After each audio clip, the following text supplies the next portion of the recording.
8p to the power whole cube plus 3 4 3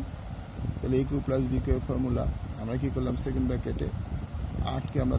3টে 2 দিয়ে গুণ করলে 8 হয় তাহলে 2p - 3 হোল কিউব অর্থাৎ এর উপর কিউব আছে আর 2টা এখানে 8টাকে 2 করে দিলে তার উপরে কিউব করলে ব্র্যাকেট যে তুলে কিউবটা এর উপর যাবে কিউবটা এর উপরে যাবে প্লাস 7 কে 3 বার গুণ করলে 3 4 3 তাহলে a cube plus b cube তাহলে এখানে 2 দিয়ে গুণ করে দিয়েছি 2p - 6 second bracket whole cube plus 7 whole cube তাহলে a cube plus b cube a cube plus b cube হচ্ছে a - b a মানে পুরোটা প্লাস যেহেতু আছে a কিউব প্লাস b এইটা হচ্ছে a এটা হচ্ছে প্লাস b তার মানে 2p - 6 প্লাস b এবার হচ্ছে a স্কয়ার স্কয়ার মানে পুরোটার স্কয়ার মাইনাস ab a বলতে a b ইনটু b এটা প্লাস b স্কয়ার মানে 7 square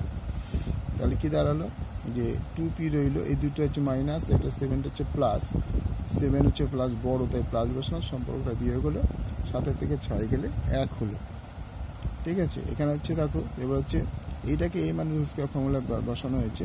a square minus 2ab plus b square a বলতে এটাকে বোঝানো হচ্ছে তাই স্কয়ার মাইনাস 2ab ফর্মুলা 2 এটা আর a হচ্ছে এইটা আর b হচ্ছে এই 6 প্লাস b স্কয়ার মাইনাস এই 7 দিয়ে এটাকে ব্র্যাকেটের 7 দিয়ে আমরা গুণ করব 7 গুণে 14p মাইনাস 6 7 42 ব্র্যাকেট শেষ 49 7 7 49 পরের স্টেপে আমরা কি 2 প্লাস 1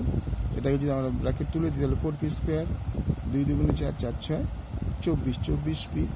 6 6 36 36 মাইনাস এই ব্র্যাকেটে যদি তুলে দিই মাইনাস 14p মাইনাস 7 সে প্লাস 42 প্লাস 49 তাহলে পরের স্টেপে আমরা কি করব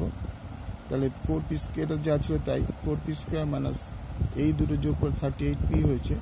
প্লাস 36 প্লাস 42 প্লাস 49 এবার আমরা যদি তিনটে যোগ করি কি দাঁড়ায়